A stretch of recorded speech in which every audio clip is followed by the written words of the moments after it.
good?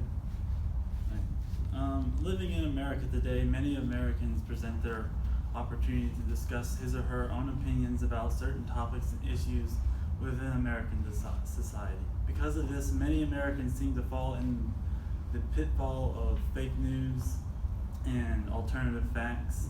And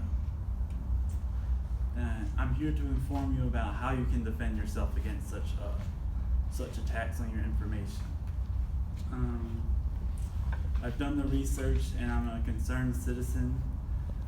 So first we're going to talk about what fake news is. Secondly, we're going to talk about the external ways you can research your topic. And next we're going to talk about the internal ways, mostly the government, since we're on political matters. We live in an age of which fake news and alternative facts run rampant in our news and society, and especially on the internet. Basically, fake news is false reports given by organizations and people for either money or just for fun, because people like to troll people online. It's a confusing time for many Americans. A lot of people don't know who to trust, especially online. Many of them saw the internet as a potential technology to grow and connect to many people around the world. And now many of them are frustrated and confused, and mostly this is due to their own ignorance on how to research information and facts.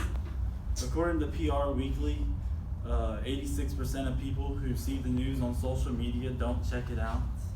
And also on ZDNet, who quoted the CEO of Signal Labs, which is a political research and statistics organization, it's no question that social media has taken an important effect on democracy. Many young people have turned to the internet for their resources and information, and instead of going to traditional sources like TV news and newspapers. Because of this, and the internet is a tricky place, many people, especially young people, since they go to the internet, like myself, I don't really remember what site I got it from. Usually I just say it's from the internet, or I saw it on YouTube. I don't remember who posted it on YouTube or what site I got it from. And especially, I think with the older generations, mostly my parents' parents or my grandparents, they mostly reference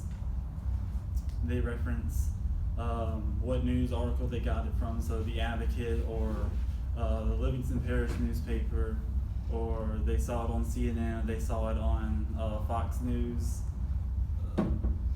And not only this, but because young people are so blinded by what they see on the internet, it mainly affects what they see in real life too. So according to it, within a TEDx blog, they sourced the Stanford research stating that young people in the US can't tell the difference between news articles, fake news, and political advertisements. And all this rolls back into the internet, which many people see is all jumbled up and put together, and it's very confusing for people to tell what's what and who's posting it, while since people can't tell it in real life, it also affects them there. So how do we defend ourselves against fake news? How do we protect ourselves from seeing the facts? Many people go on fact checkers, and they've really boomed up since 2011. And I think more people use them now after the presidential elections. According to isidewith.com, over 49 million people use their sites to research information and see who sides with what. And these fact checkers, if any politician says anything at all, these sites are going to research primary sources and news outlets and see who said what and when they said it and why. For example, factchecker.org uses direct primary sources, and they go to sites like the Library of Congress, they call the House Clerk office, and they go to the Senate Secretary office and ask them for information. And these sites will sort out who said what, when they said it, and where they said it. Politicians when politicians use evidence, these sites are also going to use sources like this. So for some reason, Donald Trump tweets, "The moon is made of cheese." And so the sites like these are going to go to NASA and they're going to use NASA's research, and they're basically going to give you 3 simple answers: yes, no, and uncertain.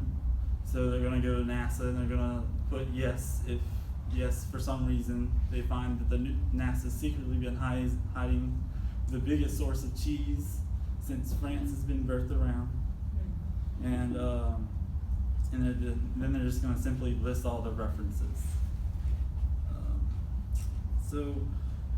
While external sites are good, many people don't go directly to the main source. And since we're talking about political matters, that direct source would be the government or political organizations that are run by the government. Because the government is a direct source, a main example would be the House of Representatives and the Senate roll call voting, which is basically where you can go on their website and you can watch and you can view a certain bill that you think is important to you or your family, and you can see which representative voted for what bill, and then you can use this in later information we're going to discuss. So if you don't think the roll call billing is enough, you can go and you can call political campaign headquarters. You can ask whoever picks up the phone, either interns or clerks, and you can ask them what this politician stands for, what their information, what do they believe in, basically. And if you have crippling social anxiety, like many Americans do, you can go onto political campaign sites and look up the information there.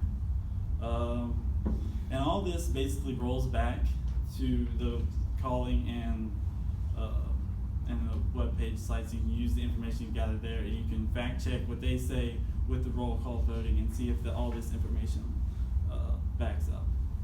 And so this is how you defend yourself against fake news. First you got to understand what fake news is, and then you got to find the external sources you can look at, and then the internal sources. Thank you.